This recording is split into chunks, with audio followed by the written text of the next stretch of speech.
Hello everyone, welcome to NEET पे जीत series. मैं हूं Adesh from Learno Hub, the free learning platform जहां आप पढ़ सकते हैं maths, physics, chemistry, biology absolutely for free, only at learnerhub.com।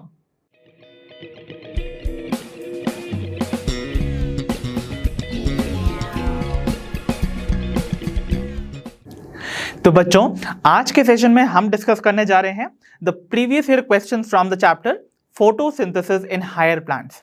तो बच्चों, आज के सेशन में हम डिस्कस करेंगे वो सारे क्वेश्चन जो पिछले 7 सालों में इस चैप्टर से नीट एग्जाम में पूछे गए हैं और उनको अच्छे से समझने की कोशिश करेंगे। So without wasting much time, let's get started.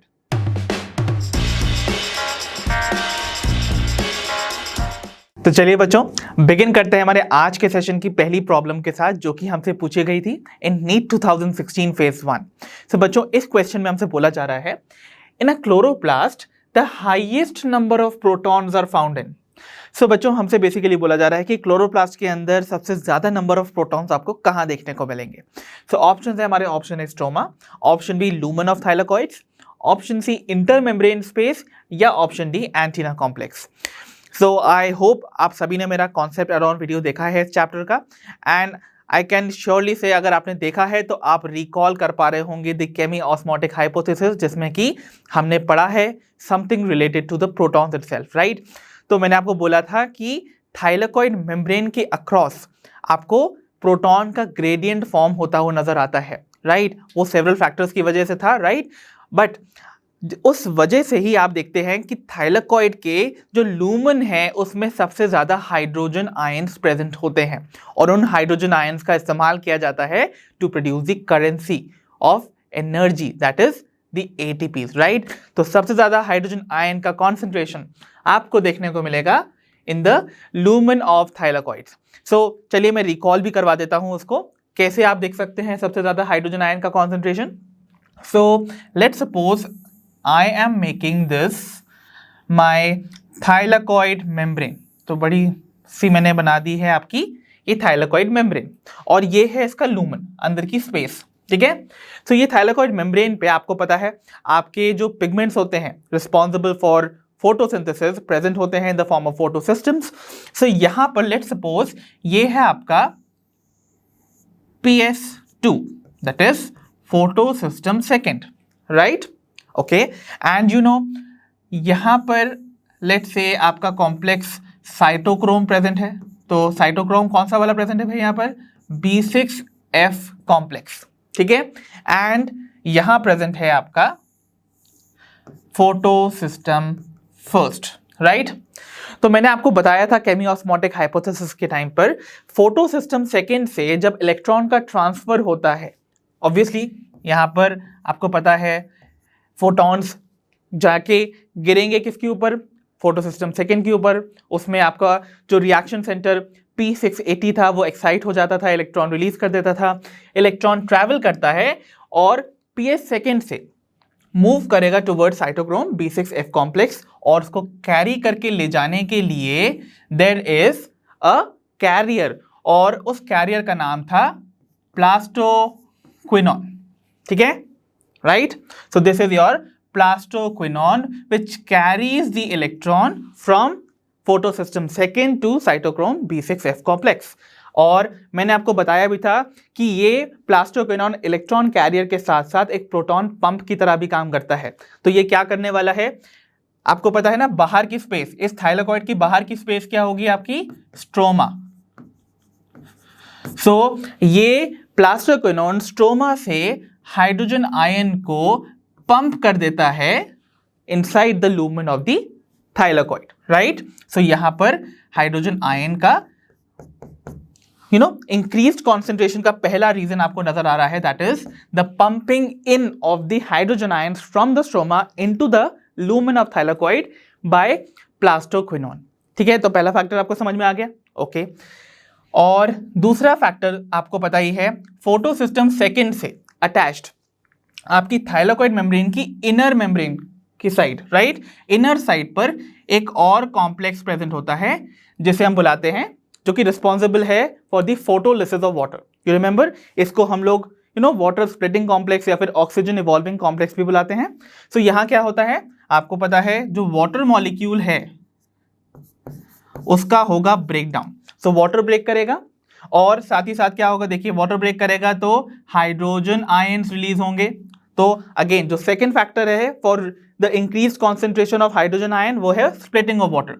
तो हाइड्रोजन आयन रिलीज हो गए भाई, है ना, एंड ऑक्सीजन भी ऑब्वियसली इवॉल्व होगी ही यहां पर, और जो इलेक्ट्रॉन रिलीज होंगे वो PS सेकेंड को दे दिए जाएंगे, राइट, जो कि यूटिलाइज होगा, क्योंकि आपको पता है नॉन साइक्लिक फोटोफॉस्फोराइलेशन में जब इलेक्ट्रॉन एक बार रिलीज हो जाता है from photosystem second, it does not return back, तो उसकी डेफिशिएंसी को फुलफिल करने के लिए electron come from the splitting of water. ठीक है, तो आपको पता हो गया है कि दो फैक्टर्स जिनकी वजह से हाइड्रोजन आयन का कॉन्सेंट्रेशन आपको इंक्रीज नजर आ रहा है over here, right. So one is the pumping in of hydrogen ions by the plastoquinone from the stroma into the lumen, and second is the splitting of water, okay, by the water splitting complex जो कि present है on the inner side of the thylakoid membrane। तो इस वजह से आप देखोगे यहाँ इस lumen में you will find increased number of hydrogen ions, या फिर आप कह सकते हो highest concentration of hydrogen ions। so जो largest number आपको या highest number of protons देखने को मिलेंगे वो मिलेंगे in the lumen of thylakoids। So I hope you got the concept very well। So the correct option over here would be option B। तो चलिए बच्चों डिस्कस करते हैं अपनी problem number 2, that says emerson's enhancement effect and red drop have been instrumental in the discovery of। तो बच्चों emerson's enhancement effect और red drop की फिनोमेना बेसिकली किन स्ट्रक्चर या प्रोसेस की डिस्कवरी के लिए एक इंपॉर्टेंट टूल साबित हुई थी।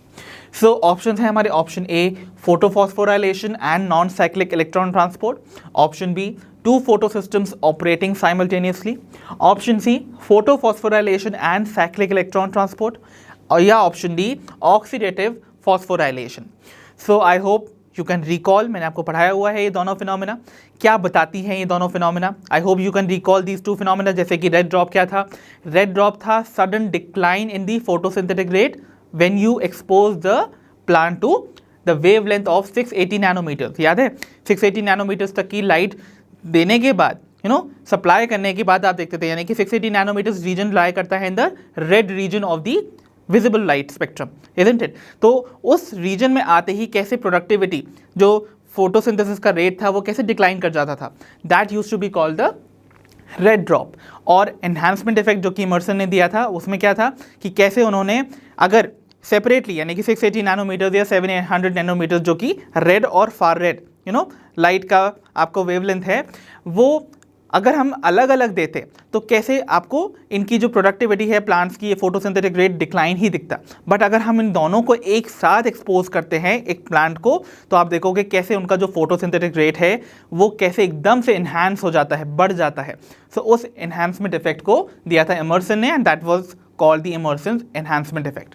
सो दोनों ही वेवलेंथ जब एक साथ एक्सपोज की गई टू द प्लांट तो एनहांसमेंट देखने को मिला, और यही क्लियर कट इंडिकेशन था दैट प्लांट के अंदर जो दो अलग टाइप के पिगमेंट सिस्टम्स प्रेजेंट हैं जो दो डिफरेंट टाइप की वेवलेंथ पे ऑपरेट कर सकते हैं, एंड तभी डिस्कवरी हुई थी of the two photo system जो कि साइमल्टेनियसली ऑपरेट करते हैं within a plant. Hence over here the option B would be correct, जहां पर हमसे बोला जा रहा है two photo systems operating simultaneously. So इन्हीं की डिस्कवरी में ये दो फिनोमिनन का एक बहुत इंपॉर्टेंट रोल है। ओके, तो चलिए बच्चों देखते हैं अपनी प्रॉब्लम नंबर 3 को। That says a plant in your garden avoids photo respiratory losses, has improved water use efficiency, shows high rates of photosynthesis at high temperature, and has improved efficiency of nitrogen utilization. In which of the following physiological groups would you assign this plant? तो बच्चों आपके garden में suppose एक plant है जो कि बहुत useful features exhibit कर रहा है। कैसे? देखिए, पहला है कि वो फोटो रेस्पिरेटरी लॉसेस को अवॉइड कर रहा है, दैट मीन्स उसके अंदर फोटो रेस्पिरेशन की जो बैड प्रोसेस है वो नहीं होती है, right. Secondly improved water efficiency, यानी कि प्लांट जो है वो वाटर को ज़्यादा एफिशिएंटली यूज़ कर रहा है। ओके, थर्डली बोला जा रहा है कि वो high rate of photosynthesis show करता है even at high temperatures. High temperatures पे भी इसका फोटोसिंथेटिक रेट जो है वो कम नहीं हो रहा है, right, and has improved efficiency of nitrogen utilisation. और नाइट्रोजन को यूटिलाइज करने की इसकी एफिशिएंसी भी और ज़्यादा अच्छी हो गई है। सो ऐसा जो प्लांट है वो इनमें से किस कैटेगरी में प्लेस किया जाना चाहिए? सो ऑप्शन है, option A C3, option B C4, option C CAM, या option D nitrogen fixer. So I hope you all have guessed it by now कि ऐसी एफिशिएंसीज का इंक्रीमेंट और साथ ही साथ प्लांट का फोटोसिंथेटिक रेट हाई होना इवन एट हाई टेम्परेचर, और साथ ही साथ फोटो रेस्पिरेशन को प्रिवेंट करना, ये सारे के सारे फीचर्स होते हैं किसके? C4 प्लांट्स के। Hence the correct option here would be option B C4। तो चलिए बच्चों देखते हैं अपनी प्रॉब्लम नंबर 4 को, जो कि हमसे पूछी गई थी in NEET 2016 phase second. So इस क्वेश्चन में हमसे बोला जा रहा है the process which makes major difference between C3 and C4 plants is. तो इनमें से कौन सी ऐसी प्रोसेस है जो कि C3 और C4 प्लांट्स के बीच में एक मेजर डिफरेंस क्रिएट करती है? तो चलिए ऑप्शन देख लेते हैं। Option A Calvin cycle, option B photo respiration, option C respiration, या ऑप्शन डी ग्लाइकोलाइसिस। तो बताइए बच्चों कौन सी वो प्रोसेस है जो कि C3 और C4 प्लांट्स को अलग बनाती है? Yes, the correct option here would be option B, photo respiration, जो कि C4 प्लांट्स में नहीं होता है, राइट? तो बेसिकली प्लांट्स ने अपने आप को इवॉल्व कर लिया है, अडेप्ट कर लिया है टू प्रिवेंट द लॉस जो कि फोटो रेस्पिरेशन के थ्रू होता था इन C3 प्लांट्स, राइट? तो इसीलिए, और वो मॉडिफिकेशन उन्होंने कैसे शो किया था? In the form of anatomical changes, जो कि आपको देखने को मिलती है as Kranz anatomy, right? So photorespiration की प्रोसेस इज द प्रोसेस जो कि आपको C3 प्लांट्स में देखने को मिलेगी but not in C4 plants. Okay, while if you are confused with Calvin cycle, so remember C3 plants definitely Calvin cycle ही show करते हैं, एंड आपको पता है आपकी जो C4 प्लांट्स होते हैं उनमें भी जो उनका C4 पाथवे है उसमें भी कैल्विन साइकिल होती है। और कहाँ होती है? साइट इस बार मीजोफिल सेल नहीं होगा, site of Calvin cycle in case of C4 plants होता है the bundle sheath cells, right? तो कैल्विन साइकिल वहाँ भी होता है C4 प्लांट्स में बट बंडल शीथ सेल्स में, राइट? And respiration and glycolysis definitely हर सेल का ही फीचर है, रेस्पिरेशन करते ही हैं और रेस्पिरेशन का फर्स्ट स्टेप ग्लाइकोलाइसिस होता ही है। So these option would have been eliminated, hence the correct option here would be option B photo respiration. तो चलिए बच्चों देखते हैं अपनी problem number 5, that is from NEET 2017 and it says phosphoenol pyruvate, that is PEP or simply PEP, is the primary carbon dioxide acceptor in। So भाई इनमें से कौन से ऐसे प्लांट्स हैं जिनमें प्राइमरी कार्बन डाइऑक्साइड एक्सेप्टर है एक 3 कार्बन कंपाउंड जिसे हम बुलाते हैं phosphoenol pyruvate। ओके, ठीक है। सो ऑप्शन है हमारे, ऑप्शन है C4 प्लांट्स, option B C2 plants, option C C3 and C4 plants, या option D C3 plants. So याद कीजिए कौन सा है वो प्लांट जिनमें कि कार्बन डाइऑक्साइड को एक्सेप्ट करता है एक 3 carbon phosphoenol pyruvate, that were the C4 plants, right? तो C4 plants are going to be the ones जो कि डेफिनेटली कार्बन डाइऑक्साइड को एक्सेप्ट करते हैं by the 3 carbon compound and form करते हैं अपना फर्स्ट स्टेबल प्रोडक्ट जो कि 4 कार्बन कंपाउंड होता है, that is oxaloacetic acid, right? So hence option A, C4 plants would be the correct option। तो चलिए बच्चों देखते हैं अपनी problem number 6 that says with reference to factors affecting the rate of photosynthesis which of the following statement is false। ठीक है, तो हमको बोला जा रहा है इस क्वेश्चन में कि आपको यहाँ कुछ स्टेटमेंट दे रखी हैं जो कि रिलेटेड हैं टू द फैक्टर्स जो कि अफेक्ट करते हैं रेट ऑफ फोटोसिंथेसिस को। तो इनमें से दी हुई कौन सी स्टेटमेंट रॉन्ग है, that we have to find. ठीक है, चलिए देखते हैं अपने ऑप्शंस। ऑप्शन ए में बोला जा रहा है increasing atmospheric carbon dioxide concentration up to 0.05% can enhance carbon dioxide fixation rate.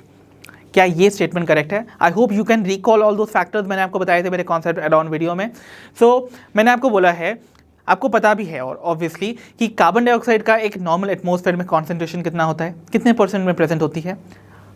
Yes, it is going to be between 0.03 to 0.04% of the total volume of air, isn't it?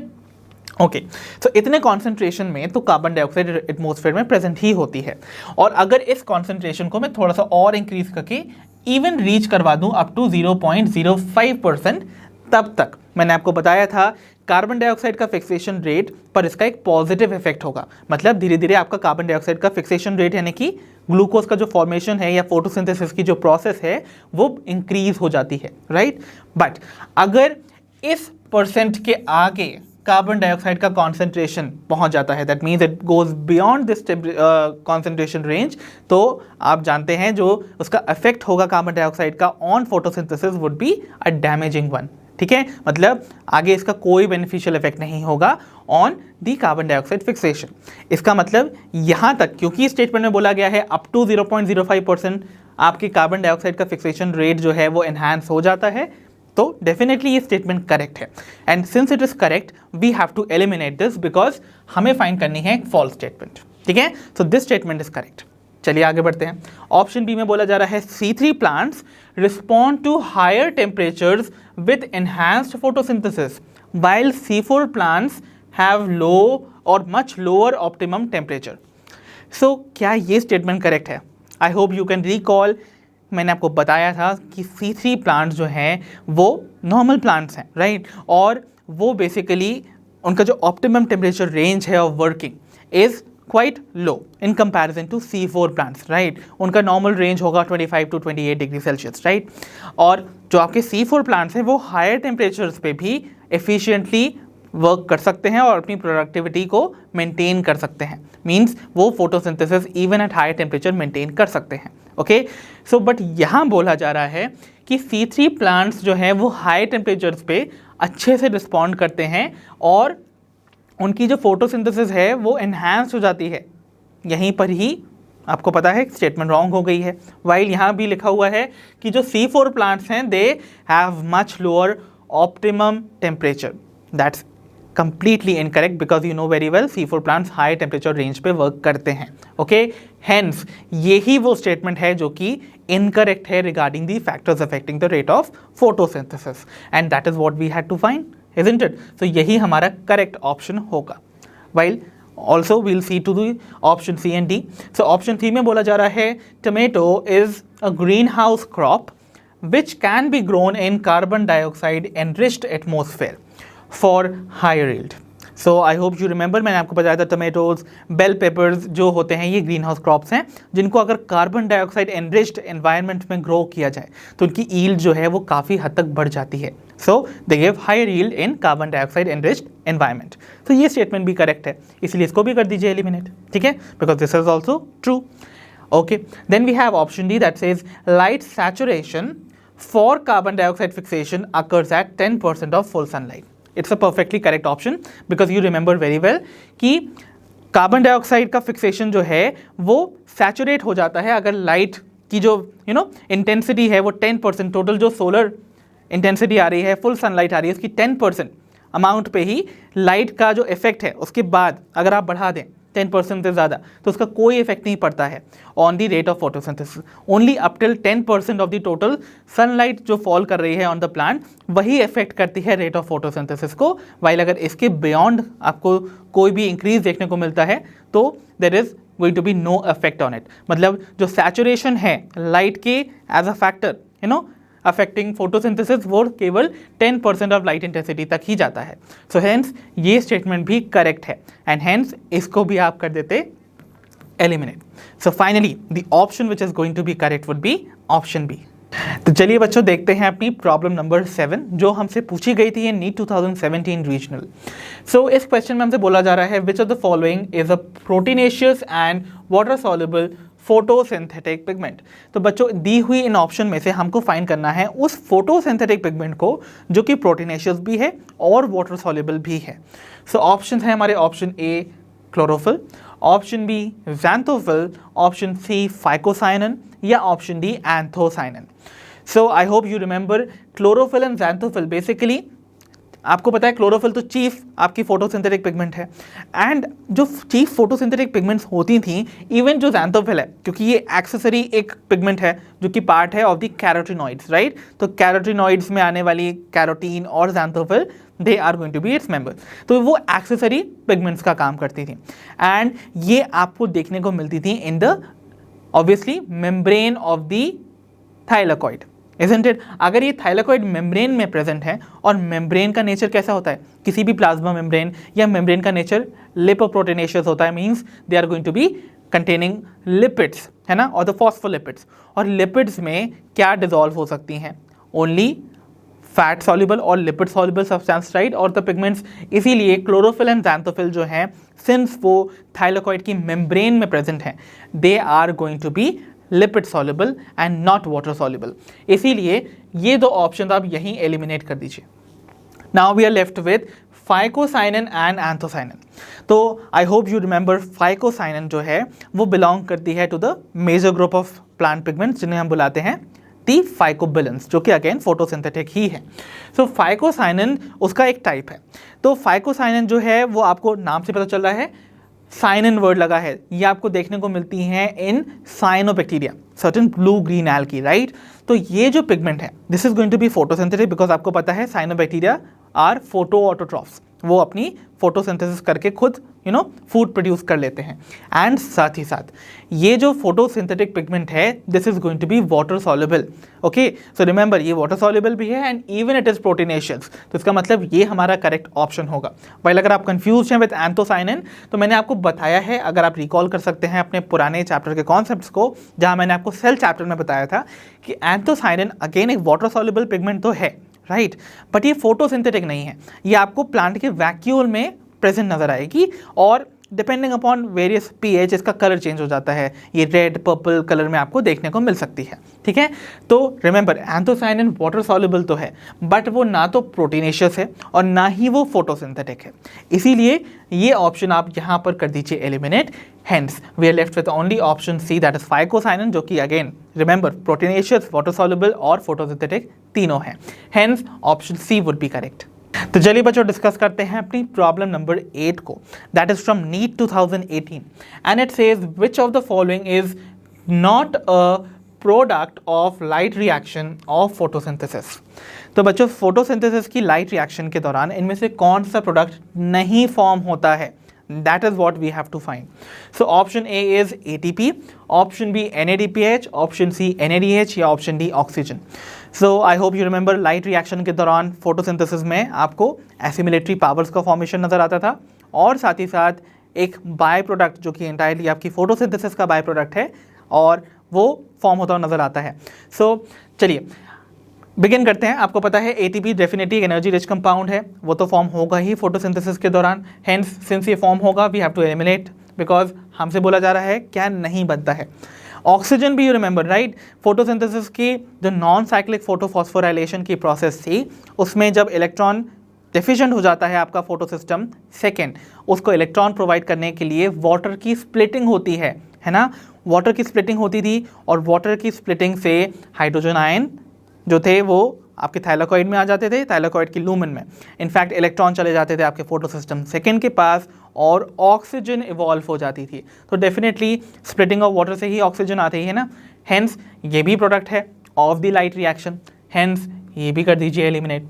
Now you are left with NADPH and NADH। So I hope you remember, आप अगर non cyclic photophosphorylation के path को recall कर पाते हैं, so you remember जब PS1 से electron का मूवमेंट होता है तो आप देखेंगे वो फाइनली एक्सेप्ट होता है बाय NADP+, राइट। सो NADP+ एक्सेप्ट करता है और रिड्यूस हो जाता है टू NADPH2 और सिंपली NADPH+H+, राइट। सो इसका मतलब यहाँ पर NADPH फॉर्म होता है, ना कि NADH।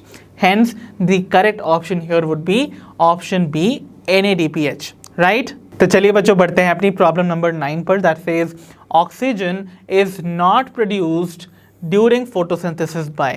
तो बच्चों इनमें से दिए हुए कौन से ऑर्गेनिज्म जब फोटोसिंथेसिस करते हैं तब वो ऑक्सीजन रिलीज नहीं करते हैं, राइट। तो बेसिकली आपको पता है जितनी भी फोटोसिंथेसिस की प्रोसेस उनमें तो ऑक्सीजन इवॉल्व होती है, बट फोटोसिंथेसिस भी दो टाइप के ऑर्गेनिजम्स करते हैं। एक फोटो ऑटोट्रॉफ्स जो कि लाइट एनर्जी से अपनी एनर्जी डिराइव करते हैं और फूड का फॉर्मेशन करते हैं, उन फोटो ऑटोट्रॉफ्स में हमेशा ऑक्सीजन इवॉल्व होती है। वाइल दूसरे कैटेगरी ऑफ ऑर्गेनिज्म जो फोटोसिंथेसिस करते हैं उन्हें हम बुलाते हैं कीमो ऑटोट्रॉफ्स, और कीमो ऑटोट्रॉफ्स अपनी एनर्जी डिराइव करते हैं फ्रॉम दी केमिकल्स, राइट। तो उस दौरान आपको ऑक्सीजन इवॉल्व होती हुई नज़र नहीं आती है। Isn't it? तो चलिए अपने ऑप्शन देख लेते हैं एक बारी. So option A is green sulphur bacteria, option B Cycas, option C Nostoc या option D Chara. So I hope you all remember, आपने पढ़ा ही है जितने भी मोस्टली कीमो ऑटोट्रॉफ्स होते हैं they are going to be usually lower organism. Higher organisms हमेशा आपको ज़्यादातर फोटो ऑटोट्रॉफ ही नजर आते हैं. So you know very well कि साइकस एक जिम्नोस्पर्म है, तो ऑब्वियसली सिंस ये हायर प्लांट है तो डेफिनेटली ये फोटोसिंथेसिस ही कर रहा होगा. That means it must be a photo autotroph, और फोटो ऑटोट्रॉफ है तो ऑक्सीजन तो इवॉल्व करता ही है, हेंस इसको आप कर दीजिए एलिमिनेट. ठीक है, next we move on to Nostoc. So remember Nostoc जो है वो एक साइनोबैक्टीरिया है, ब्लू ग्रीन एल्गी, राइट. तो बैक्टीरिया की वो कैटेगरी जो कि फोटो ऑटोट्रॉफ्स हैं वही तो होते हैं आपके साइनोबैक्टीरिया, इजंट इट? और अगर वो फोटो ऑटोट्रॉफ है इसका मतलब ये भी ऑक्सीजन ही इवॉल्व कर रहा है, हेंस इसीलिए इसको भी कर दीजिए eliminate. And if we talk about Chara, so कारा यू रिमेंबर ये भी एक एल्गी है, और एल्गी अगर प्रेजेंट है तो डेफिनेटली वो भी फोटो ऑटोट्रॉफ ही होने वाली है, हेंस वो भी ऑक्सीजन ही इवॉल्व करेगी. So we are left with only green sulphur bacteria. So मैं इसको भी आपको रिलेट करता हूँ. जैसे आपको याद होगा वॉन नील का वो एक्सपेरिमेंट जिससे कि उन्होंने बताया था कि जो ऑक्सीजन इवॉल्व होती है ड्यूरिंग फोटोसिंथेसिस उसका जो सोर्स है वो बेसिकली कहाँ से आता है, that is from the water, isn't it? तो स्प्लिटिंग ऑफ वाटर ही रीज़न है जिसकी वजह से ऑक्सीजन इवॉल्व होती थी. But he performed an experiment on the purple and green sulphur bacteria. याद है आपको? अब याद आ गया होगा. तो purple and green sulphur bacteria पर जब उन्होंने वर्क किया था तब ही रियलाइज्ड कि जो बाय प्रोडक्ट है ग्लूकोज तो फॉर्म हो रहा है बट बाय प्रोडक्ट में ऑक्सीजन इवॉल्व ना होके सल्फर रिलीज हो रही थी. सो वो कैसे हुआ? सो उसके लिए देखिए आपको बताया गया था, रिमेंबर, कि आपको सपोज कार्बन डाइऑक्साइड का फिक्सेशन करवाना है, इजंट इट? तो कार्बन डाइऑक्साइड का फिक्सेशन कैसे होगा? By the hydrogen acceptance, right. और उसके लिए यहाँ पर जो ग्रीन सल्फर बैक्टीरिया हैं उनके पास वाटर ना होके H2S, let's say hydrogen sulphide, is going to be present. ठीक है, तो क्या होगा आपको पता है, जैसे नॉर्मली जो ग्रीन प्लांट्स होते हैं, फोटो ऑटोट्रॉफ्स होते हैं, उनमें वाटर की स्प्लिटिंग से ऑक्सीजन इवॉल्व होता था. यहाँ पर H2S की भी स्प्लिटिंग होगी, हाइड्रोजन जाएंगे किसके पास? कार्बन डाइऑक्साइड के पास, बट आपका जो सल्फर है वो as a by product release हो जाएगा, राइट. तो इस प्रोसेस के दौरान you tend to form your sugar but sulphur is released as a by product. ठीक है, तो इस टाइप की सिंथेसिस में, दैट इज कीमोसिंथेसिस में, you do not find evolution of oxygen gas. Hence green sulfur bacteria and purple sulfur bacteria are going to be chemo autotrophs और इसीलिए वो ऑक्सीजन प्रोड्यूस नहीं करते हैं. Hence the correct option here would be option A. तो चलिए बच्चों अब हम देखते हैं अपनी प्रॉब्लम नंबर 10 को जो हमसे पूछी गई थी इन नीट 2020.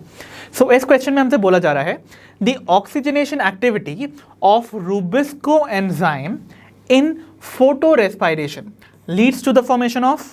तो भाई हमसे पूछा जा रहा है फोटो रेस्पायरेशन के टाइम पे रूबिस्को जो है वो एक्ट करता है एज ऑक्सीजनेस, तो उसकी जो ऑक्सीजनेशन एक्टिविटी है उससे आपको इनमें से कौन से प्रोडक्ट्स का फॉर्मेशन देखने को मिलता है, राइट. तो ऑप्शन है हमारे, option A 2 molecules of a 3 carbon compound, option B 1 molecule of 3 carbon compound, option C 1 molecule of 6 carbon compound, या option D 1 molecule of 4 carbon compound and 1 molecule of 2 carbon compound. So I hope आपको photorespiration का entire pathway पता है. So मैंने आपको बताया था photo respiration के टाइम पे रूबिस्को जो है वो कार्बोक्सिलेज की तरह एक्ट नहीं करता है, ऑक्सीजनेज एक्टिविटी शो करता है. तो क्या होता था, याद कीजिए, आपके पास नॉर्मली यहाँ पर क्या होगा, शुगर कौन सी प्रेजेंट होती है, दैट इज राइबुलोज बिसफॉस्फेट, है ना. तो ये कैसी शुगर थी बच्चों, this is a 5 carbon sugar. ठीक है, ओके. अब आपको पता है इस पर्टिकुलर शुगर पे जो रूबिस्को एक्ट कर रहा है ड्यूरिंग फोटो रेस्पायरेशन, तो RuBisCO is going to act as oxygenase, क्योंकि आपको पता है ना रूबिस्को की जो एफिनिटी है वो कार्बन डाइऑक्साइड और ऑक्सीजन दोनों के लिए है। ओके, सो बेसिकली क्योंकि यहाँ पर फोटो रेस्पिरेशन की प्रोसेस हो रही है, ऑक्सीजन कॉन्सेंट्रेशन हाई है, इसीलिए उसकी जो बाइंडिंग एफिनिटी है वो ऑक्सीजन के लिए ज़्यादा बढ़ जाएगी and it will act as an oxygenase enzyme. तो इसका मतलब RUBP जो है वो instead of binding with carbon dioxide bind कर जाता है विथ ऑक्सीजन। ठीक है, ओके, तो ऑक्सीजन का एडिशन हो गया, तो RUBP जो है वो ऑक्सीजन की एडिशन से टूट जाता है into 2 compounds and I hope you remember वो 2 कंपाउंड्स कौन कौन से थे। वन वाज फॉस्फोग्लाइकोलेट, राइट, जो कि क्या है भाई, एक 2 कार्बन कंपाउंड है। ठीक है, एंड अगर देखिए 5 कार्बन कंपाउंड के टूटने से एक कंपाउंड बना 2 कार्बन वाला, सो ऑब्वियसली यहाँ पर जो सेकेंड वाला कंपाउंड बनेगा या प्रोडक्ट बनेगा वो एक 3 कार्बन कंपाउंड होगा, जो कि क्या होगा, फॉस्फोग्लिसरिक एसिड और simply phosphoglycerate which is a 3 carbon compound. Remember, अगर ये RUBP के साथ रूबिस्को एक्ट करता है एज कार्बोक्सिलेज तो बनते थे 2 molecules of phosphoglyceric acid, but since यहाँ पर रूबिस्को ने ऑक्सीजनेज एक्टिविटी शो की है, इंस्टेड बाइंड किया है विद ऑक्सीजन, तो इस बार वो ब्रेक होगा इनटू 2 कंपाउंड्स, जिनमें कि एक 2 कार्बन कंपाउंड होगा फॉस्फोग्लाइकोलेट और 3 कार्बन कंपाउंड फॉस्फोग्लिसरिक एसिड। सो इनमें से कौन सी जो आपके जो प्रोडक्ट्स हैं, इनमें से कौन से ऑप्शन जो है वो इन प्रोडक्ट को कॉरेस्पॉन्ड कर रहे हैं बेटर वे में।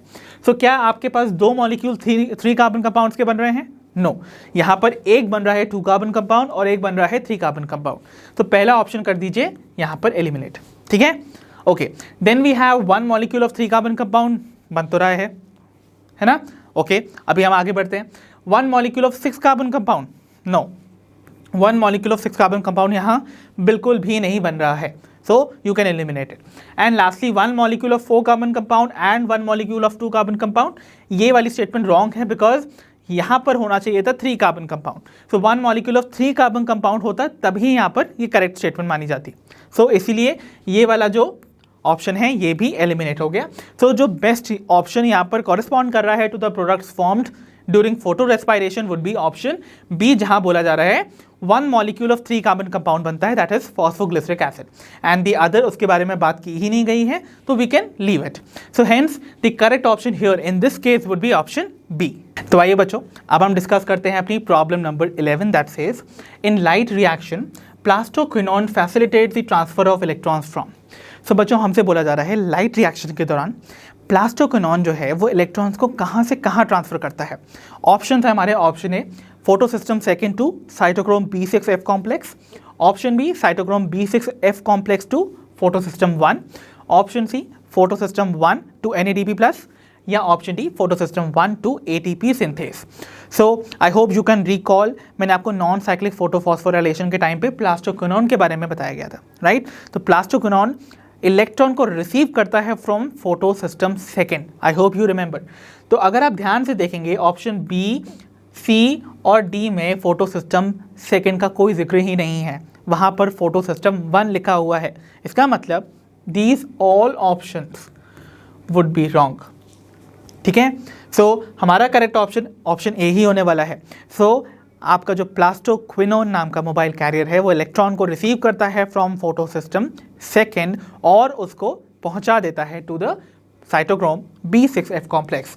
ये हमने पढ़ा हुआ है ड्यूरिंग अवर नॉन साइक्लिक फोटोफॉस्फोराइलेशन पाथवे, जिसका कि छोटा सा पोर्शन जो कि इस मूवमेंट को रिप्रेजेंट कर रहा है बाय प्लास्टोक्विनोन, उसको मैं यहाँ पर बना के दिखा देता हूँ एंड बाकी का पाथवे आपने पढ़ा ही हुआ है, right. Just for a quick recall मैं आपको यहाँ बना देता हूँ।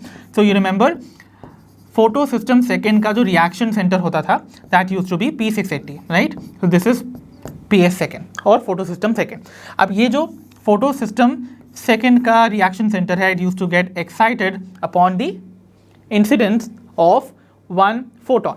तो फोटोन जैसे इस पर गिरेगा ये एक्साइट हो जाएगा, एक्साइट होने के बाद ये जो P680 है this is going to appear like this. ठीक है, अब ये अपना एक्साइटेड स्टेट में से जब नीचे आने की कोशिश करेगा तो it is going to lose an electron, और उस इलेक्ट्रॉन को एक्सेप्ट करता था आपका इनिशियली इसी का ही पार्ट है, इसी फोटो सिस्टम सेकेंड का ही पार्ट होता है फियोफाइटन जो एक्सेप्ट करता है। फर्दर उसके बाद उसको कैरी करके ले जाता है एक मोबाइल कैरियर जिसका नाम है प्लास्टोक्विनोन। तो प्लास्टोक्विनोन ने क्या किया, P680 यानी कि आपके फोटोसिस्टम सेकेंड के रिएक्शन सेंटर से इलेक्ट्रॉन को लिया और उस इलेक्ट्रॉन को कैरी करके एक और कॉम्प्लेक्स जिसका नाम है साइटोक्रोम B6F कॉम्प्लेक्स में पहुंचा दिया। ठीक है, सो ये पार्ट जो है वो किसने किया है? प्लास्टोक्विनोन ने। एंड रिमेंबर प्लास्टोक्विनोन जो है वो इलेक्ट्रॉन कैरियर के साथ एक प्रोटॉन पंप की तरह भी काम करता है, बिकॉज वो स्ट्रोमा से हाइड्रोजन आयन को एक तरह से पंप करता है इनसाइड द थाइलाकॉइड लूमेन। ठीक है, ओके। एंड फर्दर का पाथवे तो आप जानते ही हैं, साइटोक्रोम B6F कॉम्प्लेक्स से इलेक्ट्रॉन को फर्दर कैरी करके ले जाते हैं अनदर मोबाइल कैरियर जिनका नाम है प्लास्टोसाइनन, ओके, और वो उसको पहुंचा देते हैं to the photo system 1 and further non cyclic photophosphorylation की प्रोसेस कंटिन्यू रहती है। So this was just a small portion जो कि बनाया गया है for you to recall, okay. Hence here the correct option would be option A itself. तो आइए बच्चों डिस्कस करते हैं अब अपनी प्रॉब्लम नंबर 12 को, जो हमसे पूछी गई थी इन नीट 2021। सो इस क्वेश्चन में हमसे बोला जा रहा है the first stable product of carbon dioxide fixation in sorghum is. तो सॉर्गम के केस में जब कार्बन डाइऑक्साइड का फिक्सेशन होता है तो पहला स्टेबल प्रोडक्ट क्या बनता है?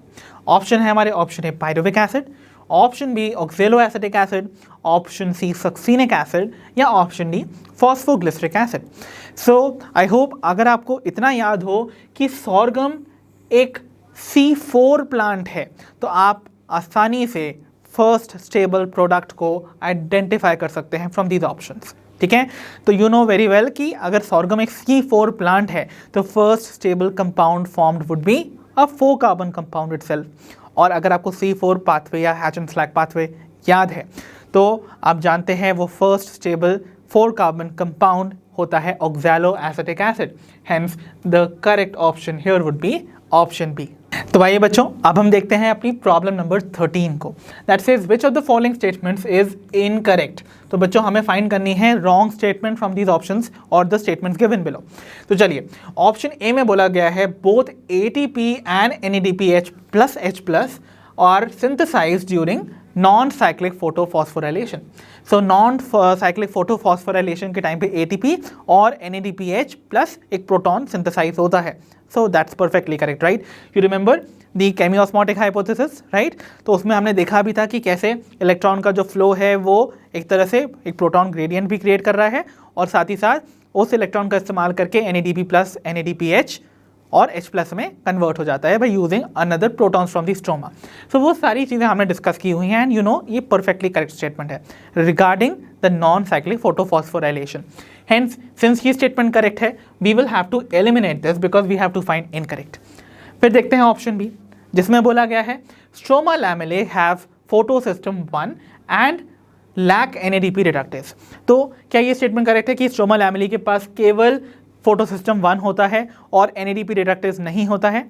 Yes, you guessed it right, ये करेक्ट स्टेटमेंट है। I have taught you जितने भी नॉन अप्रेस्ड पार्ट होते हैं, मीन्स देखिए अगर मैं आपको थाइलाकॉइड का एक स्टैक बना दूं या ग्रैनम बना दूं ऐसे,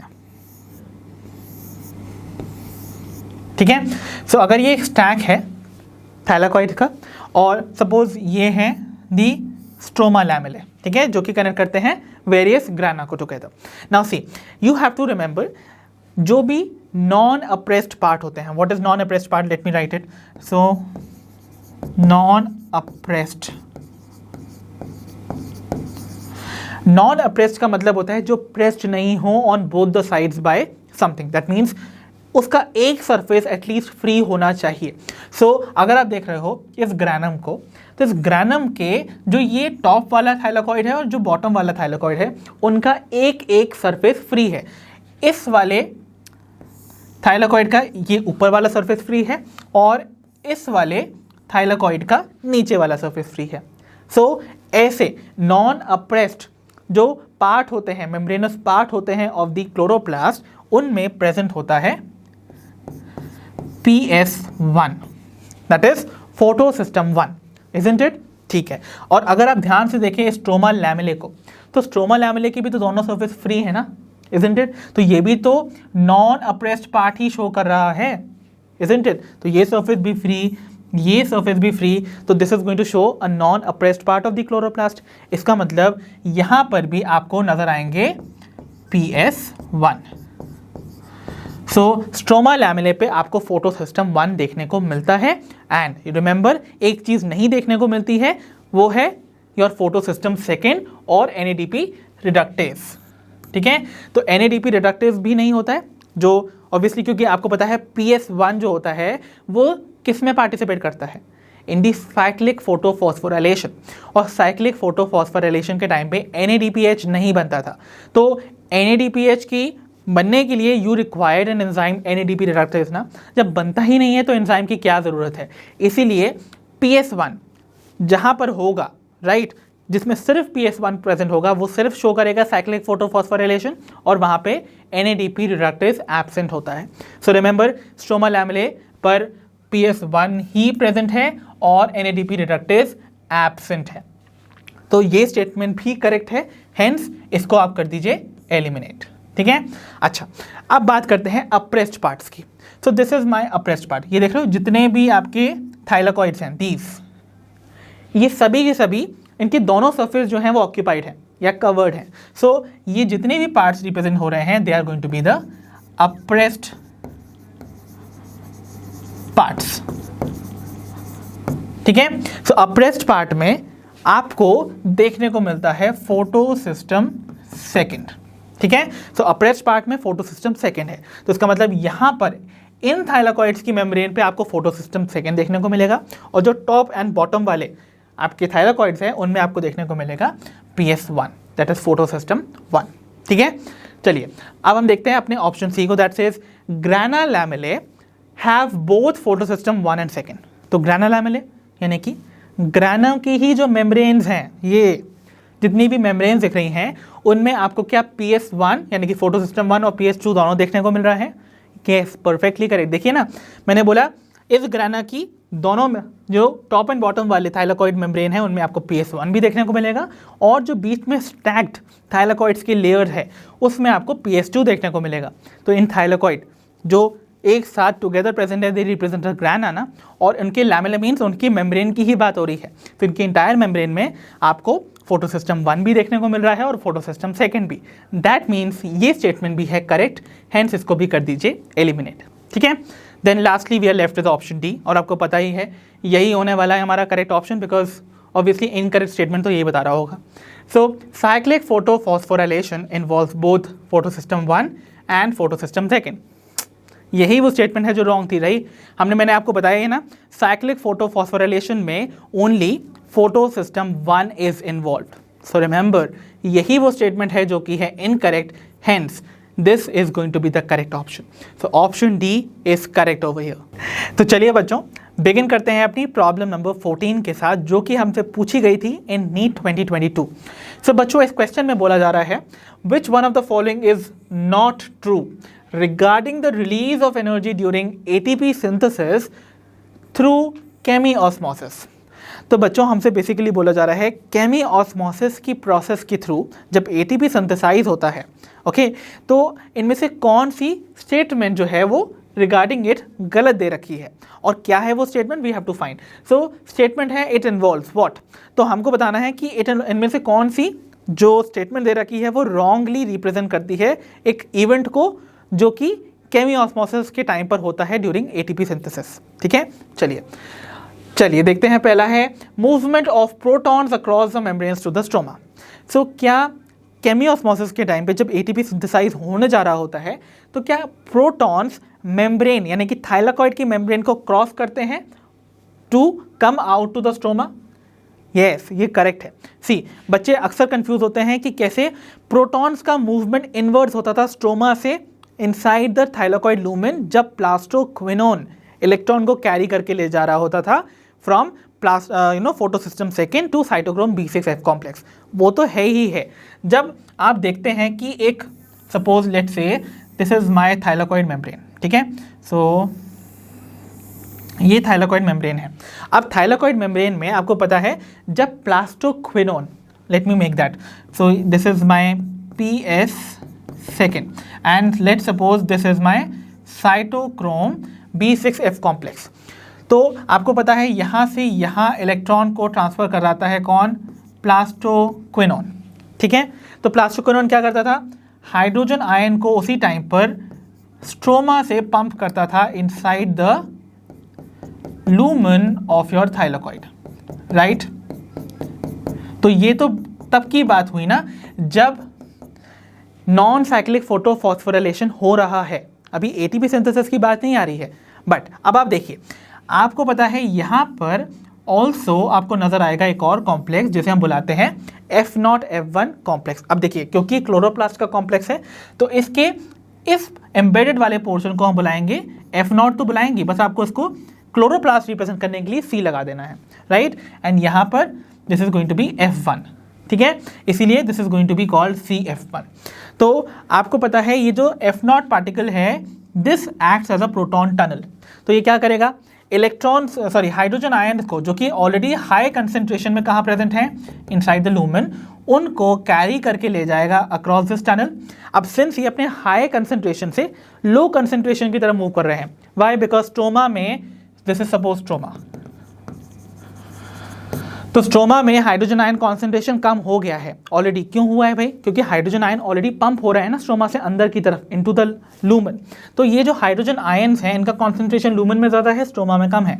तो जब हाइड्रोजन आयन अपने हाई कंसेंट्रेशन से लो कॉन्सेंट्रेशन की तरफ मूव करेंगे तो दे विल रिलीज एनर्जी, और एनर्जी का इस्तेमाल करके ही क्या होता था, आपका ADP एक इनऑर्गेनिक फॉस्फेट के साथ रिएक्ट कर जाता था to form ATP molecule, right.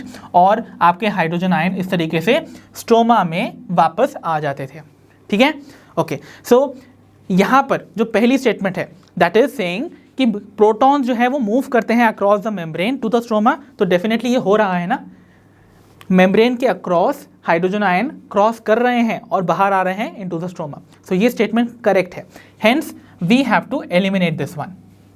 Reason being क्योंकि हमें फाइंड करना है द रॉन्ग वन, ठीक है। चलिए देखते हैं। Then we have option B that says reduction of NADP to NADPH2 on the stroma side of the membrane. ये भी आप जानते ही हैं क्या होता है भाई, आपको पता है आगे की फर्दर प्रोसेस में जब इलेक्ट्रॉन ट्रांसपोर्ट हो रहा होता है तो PS1 भी इन्वॉल्व होता है जो कि इलेक्ट्रॉन को फाइनली पहुंचा देता है टू एन एंजाइम जो कि इस PS1 के साथ ही अटैच है, थोड़ा बाहर की तरफ, यानी कि आपके थाइलाकॉइड की आउटर साइड पे, ठीक है, थाइलाकॉइड मेम्ब्रेन की आउटर साइड पे एक एंजाइम प्रेजेंट है जिसे हम बुलाते हैं NADP रिडक्टेस।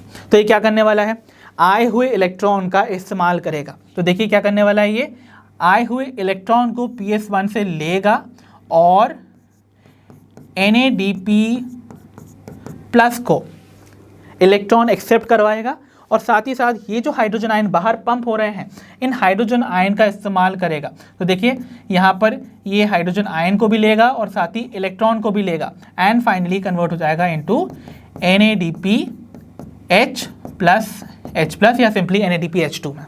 सो ये वाला जो प्रोसेस है वो भी यहाँ पर देखने को मिल ही रहा है ना। तो देखिए NADP जो है वो रिड्यूस हो गया टू NADPH2, और किस साइड पे हुआ है, ऑन द स्ट्रोमा साइड, क्योंकि देखिए ये जो NADP रिडक्टेज नाम का एंजाइम है ये थाइलाकॉइड की आउटर साइड पे प्रेजेंट है, थाइलाकॉइड मेम्ब्रेन की, that means it is toward the stroma side, ठीक है। तो इसीलिए स्ट्रोमा साइड पे ये जो आपका स्टेटमेंट है regarding it would be correct. तो इसका मतलब ये वाली स्टेटमेंट भी करेक्ट है, हेंस इसको भी कर दीजिए एलिमिनेट, ठीक है, okay. Then we have option C that is break down of proton gradient. So यहाँ पर जब ATP सिंथेसाइज हो रहा होता है तब क्या प्रोटॉन का ग्रेडियंट ब्रेक होता है, यस, परफेक्टली करेक्ट।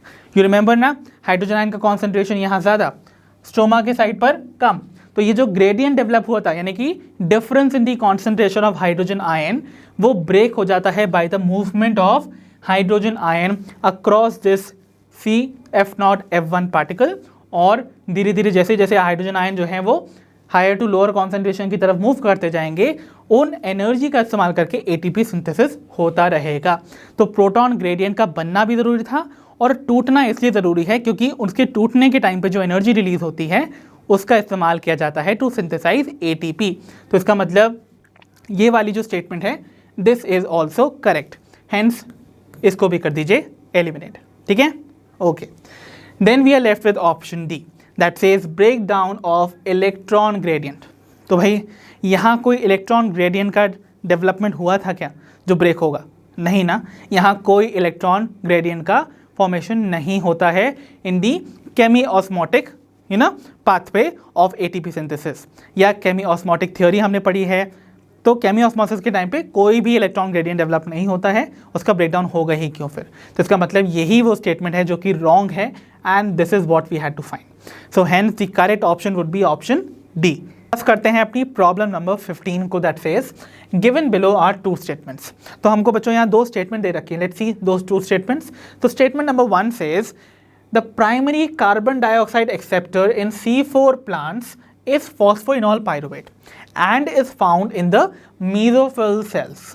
तो पहली स्टेटमेंट में बोला जा रहा है C4 प्लांट्स के केस में प्राइमरी कार्बन डाइऑक्साइड एक्सेप्टर होता है फॉस्फोइनॉल पाइरुवेट जो कि मेसोफिल सेल में पाया जाता है। ठीक है। स्टेटमेंट सेकंड में बोला जा रहा है mesophyll cells of C4 plants lack rubisco enzyme.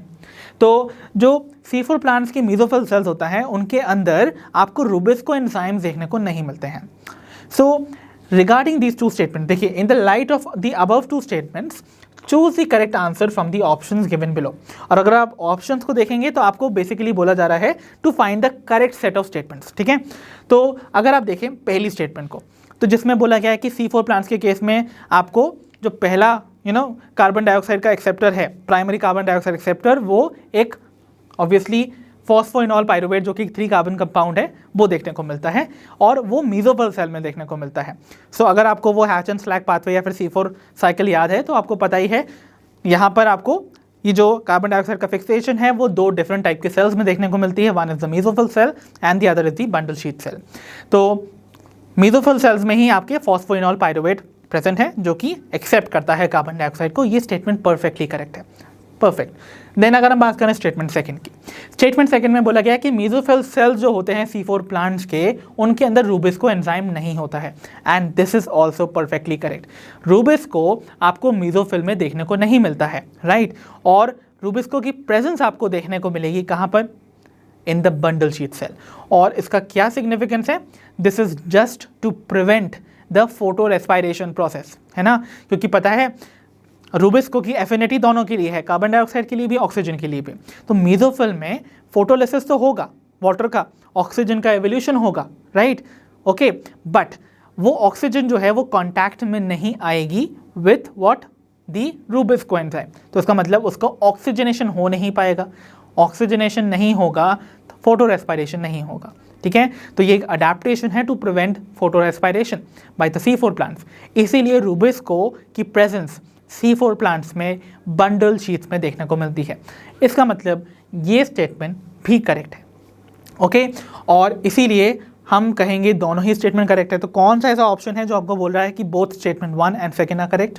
So definitely option C, both statement 1 and 2 are correct in this case, hence the correct option would be option C. तो चलिए बच्चों, अब हम बढ़ते हैं हमारे आज के सेशन की लास्ट प्रॉब्लम की ओर, that is problem number 16, that says what is the role of large bundle sheath cells found around the vascular bundles in C4 plants. तो C4 प्लांट्स के केस में आपको जो लार्ज बंडल शीट सेल्स देखने को मिलते हैं उनका क्या सिग्निफिकेंस है, that is what we have to find, ये क्या रोल है। So option A is to enable the plants to tolerate high temperature, option B to protect the vascular tissues from high light intensity, option C to provide the site for photorespiratory pathway, या option D to increase the number of chloroplast for the operation of Calvin cycle. So आपको बहुत आसानी से इसका answer मिल चुका होगा। You know very well C4 plants के case में बंडल शीट सेल्स जो हैं वो आपको पता है ना, C4 प्लांट्स के बहुत सारे स्पेशल फीचर्स होते थे। उनमें से क्या स्पेशल फीचर एक था? That they can perform great photosynthetic activity even at higher temperatures. और उसको ये जो क्वालिटी है, ये जो प्रॉपर्टी है, वो रेंडर करता कौन है? Definitely these bundle sheath sales की लार्ज साइज। तो इसका मतलब ये जो लार्ज बंडल शीट सेल्स हैं ये एनेबल करते हैं C4 प्लांट्स को to tolerate high temperature and at the same time retain their maximum photosynthetic activity. ठीक है, इसीलिए the correct option here would be option A in this case. Okay while अगर बाकी के ऑप्शन की बात की जाए तो let's see to protect the vascular tissues from high light intensity, vascular tissues को हाई लाइट इंटेंसिटी से बचा के करना क्या है, right. Then we have option C to provide the site for photorespiratory pathway. No no no, you remember ये जो bundle sheath का इंक्लूजन हुआ है इस पाथवे में वो इसीलिए हुआ है टू प्रिवेंट फोटो रेस्पिरेशन, ताकि रूबिस को और ऑक्सीजन मीट ना करें। हेंस ये तो गलत ही स्टेटमेंट है ना, it is to provide the site for photorespiratory pathway नहीं होना चाहिए, it is the site to prevent photorespiratory pathway, तो इसलिए ये स्टेटमेंट भी रॉन्ग मानी जाती। Then to increase the number of chloroplast for the operation of Calvin cycle is not at all required. Hence ये सारी स्टेटमेंट्स रॉन्ग हैं, the correct one is going to be option A. तो बच्चों इसी के साथ फिनिश होता है हमारा आज का सेशन, जहां हमने डिस्कस किए the previous year questions from the chapter photosynthesis in higher plants. So I hope आज के सेशन में डिस्कस किए हुए सारे क्वेश्चंस आपको बहुत आसानी से समझ आए होंगे। सो अब हम मिलेंगे अपनी नेक्स्ट वीडियो में। अंटिल देन आप अपना ध्यान रखिए, पढ़ते रहिए, और जैसा कि आप सभी जानते हैं लर्नो हब फ्री है पर बेस्ट है।